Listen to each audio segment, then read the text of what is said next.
यो नित्यमच्युतपदाम्बुजयुग्मरुक्म व्यामोहतः तद इतराणि तृणाय मेने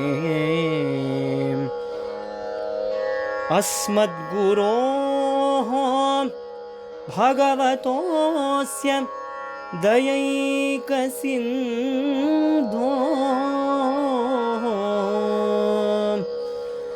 रामानुजस्य चरणौ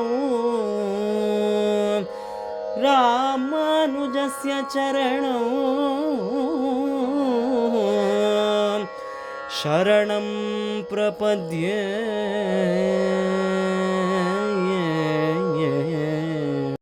ஜெய் ஸ்ரீமன் நாராயணா.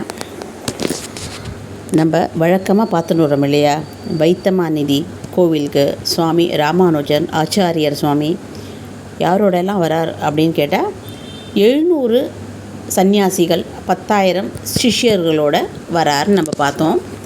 அங்கேருந்து ஒரு பெண் பிள்ளை மூட்டையும் முடிச்சுமா கிளம்புறா. என்னம்மா, சாதாரணமாக யாருக்கிட்டையும் பேசாத நம்மளோட அதிர்ஷ்டம் அவள்கிட்ட கேட்குறாரு. ஏன்னா அவள்கிட்ட கேட்டதுனால தான் நமக்கு இவ்வளவு ஒரு விஷயங்கள் கிடச்சிருக்கு. அவளும் சொல்லிகிட்டே வந்தா, நம்மளை மாதிரி கஷ்டம்னு சொல்லாத, அப்படி அழைத்து வருகிறேன் என்றேனோ, அக்ரூவரை போல அகமுழிந்து விட்டேனோ, விதுரனை போல தேகத்தை விட்டேனோ, ரிஷிபத்தினை போல தசமுகனை செற்றேனோ, பிராட்டியை போல பிணமெழுப்பி விட்டேனே, தொண்டைமானை போல பிணவிருந்து இட்டேனோ, கண்டா கண்ணனை போல தாய்கோலம் செய்தேனோ, அனுசையா போல தந்தை எங்கே என்றேனோ, துருவனை போல இப்படி கேட்டுண்டே வந்தவ நம்மள்ட்ட என்ன பண்ணோம். கடைசியில் நம்ம என்ன பார்த்தோம் அப்படின்னு சொன்னால், பூவை கொடுத்தேனோ மாலாக்காரனை போல, வைத்த இடத்தில் இருந்தேனோ பரதனை போல, வழி அடிமை செய்தேனோ லக்குமணனை போல, அக்கறைக்கே விட்டேனோ குகப்பெருமானை போல பார்த்தோமா. இன்றைக்கி பார்த்திங்கன்னா, அரக்கனுடன் பொருந்தேனோ பெரியவுடையாரை போல. அது என்னது? அரக்கனுடன் பொருந்தேனோ பெரிய உடையானை போல அப்படின்னா என்ன அர்த்தம் அப்படின்னா, இதை யாரை பற்றி சொல்கிறார் அப்படின்னு சொன்னால், சாக்ஷாத் ஜடாயுவை பற்றி தான் சொல்கிறார். யார் அந்த ஜடாயு அப்படின்னா நமக்கு தெரியும். எங்கே போகணும் அப்படின்னு சொன்னால், நம்ம நேராக கருடர் பகவான்கிட்ட தான் போகணும். நமக்கு தெரியும் இல்லையா, வினதா நமக்கு தெரியும். வினதாவோட புத்திரர் தான் கருடன் இல்லையா. கஷ்யப மகரிஷி நமக்கு எல்லாருக்கும் தெரியும்.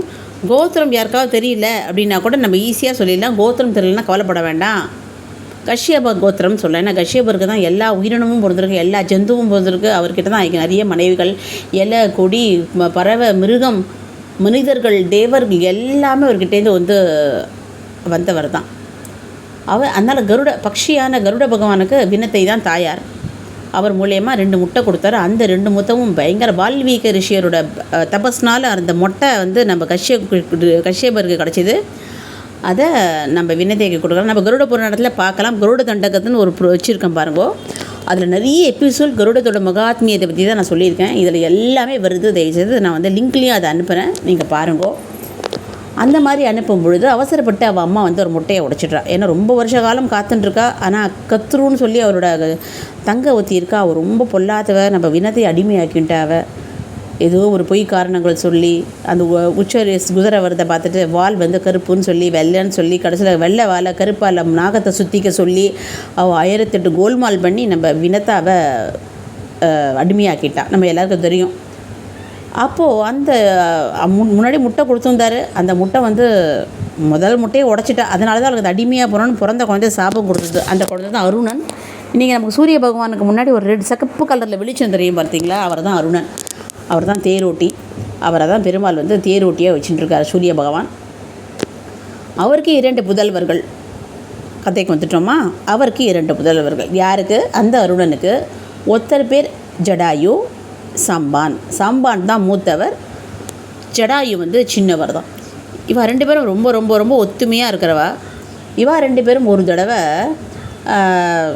பறந்து விளையாடும் பொழுது இந்த சூரியனோட கிரகணம், அதுதான் சூரியனுக்கு தான் பாரபட்சம் கிடையாது, எல்லாரையும் எரிச்சிடுவாரோ இல்லையோ. கிட்டக்க போகும்போது இவ்வளோ தூரம் போயிட்டா. அவள் கருடனுக்கு தான் பறக்கும் சக்தி அபாயமாச்சாக தான் கிங் ஃபிஷர்லாம் சொல்கிறா. ரொம்ப தூரம் பறக்கும். அது எங்கே கருடன் பற்றிக்க போகிறாரேன்னு சொல்லிட்டு தன்னோட இறகால காப்பாற்றி நம்ம சாம்பான் ஒரு இடத்துல விழுந்துட்டார், கருடன் ஒரு இடத்துல விழுந்துட்டார். சாம்பவனுக்கு 2 இறகமே போயிடுத்து. இன்னொரு இடத்துல தனித்தனியாக இவா விழுந்துட்டா, ஜடாயை விழுந்துட்டார். அந்த சமயத்தில் விழுந்து ஒரு காட்டில் தான் இருக்கார். அப்போ ராமர் வனவாசம் வரும் பொழுது ஒரு பறவையை பார்க்குறாரு. ஆனால் அந்த பறவை என்ன தெரியும், அதுக்கு தசரதெல்லாம் நல்லா தெரியும். தசரதோடையும் பழக்கமும் ஜாஸ்தி அதுக்கு பேசி. ஏன்னா தசரத மகாராஜான்னு சொன்னேனே, குக்குனை தெரியும். அந்த ராஜ்யத்தில் அவர் இருந்த காலத்தில் அவர் போகாத இடம் இல்லை, 10 ரதமும் போகும் இல்லையா தசரதர். அப்போ ஜடாயுடையும் ஃப்ரெண்டாக அவர். அப்போ அந்த தசரதனோட பையன் மாதிரி இருக்கேன்னு பார்த்துட்டு இருக்கார் மரத்துலேருந்து ஜடாயு. ஆனால் பெரிய பக்ஷி இல்லையா, நல்லா ஆஜான பவா இருக்கிற பக்ஷி அவர். ராமனும் பார்க்குறாரு, அரக்கணும்னு பார்க்குறாரு. ஏன்னா அவருக்கு அரண்டவனுக்கு 2 இதெல்லாம் பெய்யுன்ற மாதிரி ராவணன் தான் எப்போ பார்த்தாலும் எங்கே பாரு அவசர மயமாக தான் இருக்கே பாவம் நினச்சிட்டாரு. ஆனால் அதுக்கப்புறம் அதுவே அந்த பறவையே குரல் கொடுக்குறாரு, நான் அப்பாவோட ஃப்ரெண்டு, தசரத மகாராஜா எனக்கு ரொம்ப பரிச்சயம் அப்படின்னு சொல்லவே ரொம்ப பழக்கம். அதுலேருந்து சீதா மாதாவை ரொம்ப கண் இமை போல் பார்த்துட்டார் எங்கே போனாலும். அது மட்டும் கிடையாது, ராவணன் எப்பேற்பட்ட ஒரு அரக்கன். அவனுக்கிட்ட போட்டி போட்டு சீதாமாவை கடத்தும் பொழுது காப்பாற்றுன்னு சொல்லவே தன்னோட சக்திக்கு மீறி சண்டை போட்டு என்ன பண்ணிட்டான்னா அவனோட வாழ்நாள் பாவம் நம்ம கழுக ஒரே அறுத்துட்டான். குத்தீரும் கொலையரும் ஆக்கிட்டான் அந்த ராவணேஸ்வரன். அதாவது பயப்படலை, உயிர் போனாலும் பரவாயில்ல, பெருமாள் ராம சேவைக்கு போகட்டும் அப்படின்னு சொன்னவர் தான் அந்த ஜடாயு. பார்த்த நாள் நம்ம வருஷமோ ஒருத்தரோட பழகுவோம், கொஞ்சம் கூட நமக்கு ஒரு அபிமானமே அவள் மேலே வராது, அவளுக்கும் நம்ம மேலே அபிமானம் வராது. நம்ம எவ்வளவோ உபகாரம் பண்ணியிருப்போம்னு என்ன பண்ணி கிழிச்சேன்னு கேட்பா. அவளும் நமக்கு நிறைய பண்ணியிருப்பா, ஆனால் நமக்கு எதுவுமே நனவு இருக்காது. இன்னும் எல்லா தோஷமும் எல்லா பக்கத்துலேயும் இது இருக்குது. ஆனால் இந்த ஜடாயு ராமர்கிட்ட பழகின கொஞ்சம் காலத்திலே உயிரை கூட பணைய வச்சு இந்த சீத்தம்மாவை காப்பாற்றினா போகிறோம் அப்படின்ற மாதிரி உயிரை பணைய வச்சு யாராவது காப்பாற்றுறோன்னா இவர் காப்பாற்றிருக்கார். அது மட்டும் இல்லை, உயிரை பிடிச்சி வச்சுட்டுருக்காரு. ராமர் வரணும், நான் சொல்லணும்னு ராமர் அலைஞ்சி திரிஞ்சு வராரு. இவர் படுத்துன்றதை பார்த்து கதறாரு, சொல்கிறாரு, சீத்தை ராமன் கடத்தின்னு போயிட்டான், முடியல அவரால். ஆனால் போன நேரம் நல்ல நேரம் தான், கிடச்சிடுவா, உன் கைக்கு திரும்பி வருவா, கவலைப்படாத அப்படின்னு சொல்லிவிட்டு அவ்வளோதான். எல்லாரும் எங்கே போவாரோ, எல்லாரும் எந்த மடிக்கு எழுந்துவாரோ அந்த மடியிலேயே படுத்துன்னு அவர் உயிரை விட்டுட்டார் நம்ம ஜடாயு. ராமருடனே பல சமயங்களில் ராமர் அவதார புருஷர் தான், ஆனால் அவருக்கு பெருமாள் காமிச்சிக்கவே மாட்டார், மறந்தே போயிடுவார். ரொம்ப சில இடங்களில் மட்டும்தான் அவர் காமிச்சுட்டுருக்காரு. இப்போ காமிக்கிறார் எப்போன்னா அவருக்கு அந்த ஜடாயுக்கு அந்திம சம்ஹாரம்லாம் பண்ணிட்டு சொல்கிறாரு, நீ எந்த லோகத்துக்கு போகணும்னு ஆசைப்படுறியோ அந்த லோகத்துக்கு நீ போன்னு சொல்லிட. இது ராமர் ஒரு சாதாரண மனுஷ ஸ்வரூபம், இவரால் எப்படி முடியும் அப்படின்னு ஒரு யோஜனை பண்ணல. கரெக்டாக அப்போ இவருக்கு தெரியும் நம்ம பகவான் அப்படின்னு அப்போ தெரிஞ்சிருக்கு பெருமாளுக்கு பாருங்க.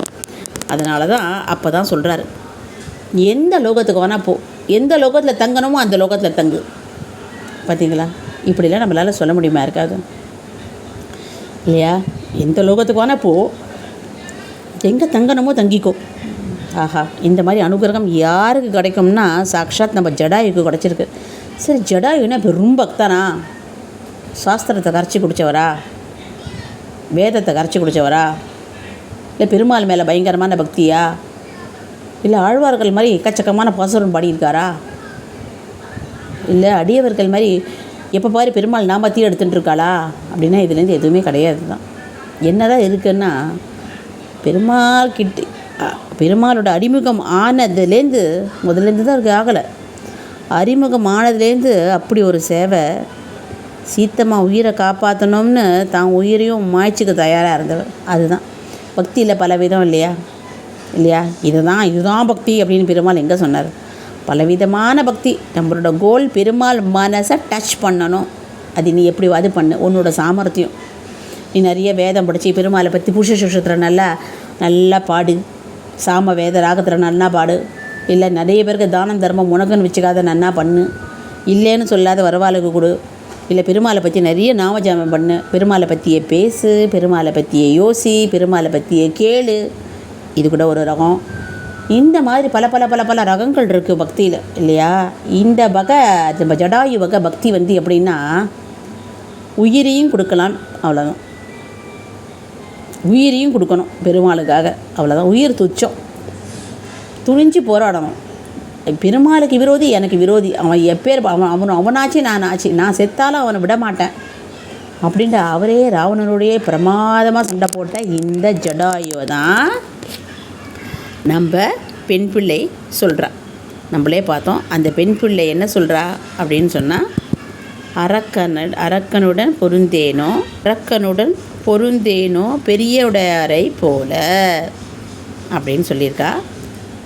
இதுலேருந்து நமக்கு என்ன தெரியணும் அப்படின்னா, இது நாள் வரலையும் நம்ம பெருமாளை மறந்துட்டோம், பெருமாளை தெரியாது, பெருமாளை சரியாக சேவிக்கலை.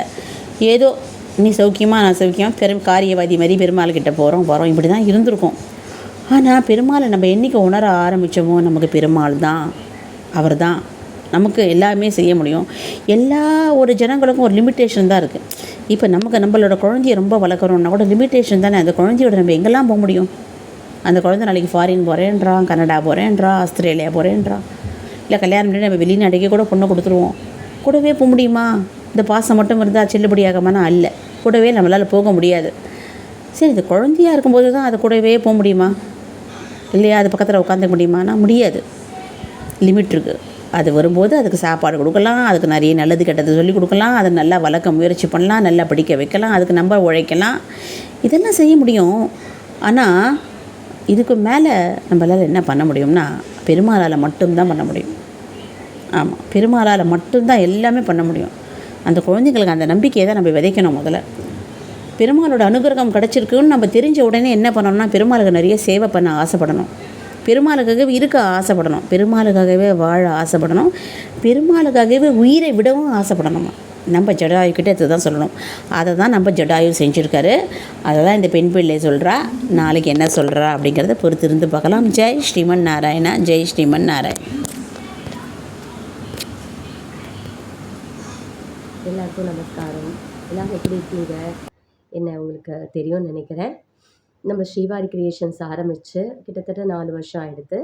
இத்தனை வருஷமாக திருமதி சித்ரா அவர்கள் நிறைய வீடியோஸ் போட்டுட்ருக்காங்க. அதில் பாகவதத்தை பற்றி, நிறைய புராண கதைகளை பற்றி, ஆழ்வார்களை பற்றி, ராமானுஜர் அவர்களை பற்றி, அதுக்கப்புறம் பக்த விஜயத்துலேருந்து பல கதைகள், இதெல்லாம் நிறைய போட்டுட்ருக்காங்க. இன்னமும் போட்டுன்னு தான் இருக்காங்க.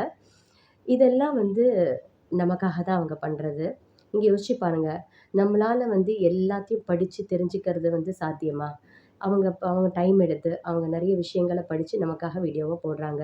இது நிஜமாகவே ஒரு பெரிய கைங்கரியம் தான், அவங்கள பாராட்ட வேண்டியது தான். ஆனால் இந்த கைங்கரியத்தில் நாமளும் ஒரு பார்ட் எடுத்துக்கணும் இல்லையா? நம்மளால் முடிஞ்சது இதை ஒரு 4 பேருக்கு ஷேர் பண்ணுறது, இல்லை சப்ஸ்கிரைப் பண்ண வைக்கிறது, இதுவும் ஒரு பெரிய கைங்கரியம் தான். ஏன்னா எல்லாரும் சேர்ந்து தான் இந்த சனாதன தர்மத்தை அடுத்த ஜென்ரேஷனுக்கு கொண்டு போக முடியும். ஸோ நம்ம எல்லாரும் சேர்ந்து இதை 4 பேருக்கு ஷேர் பண்ணுறது மூலயமா இதை அடுத்த ஜென்ரேஷனுக்கு கொண்டு போகலாம். ஸோ தொடர்ந்து ஆதரவு கொடுங்க, தொடர்ந்து சேனலை பாருங்கள், 4 பேருக்கு இதை ஷேரும் பண்ணுங்கள். Thank you so much.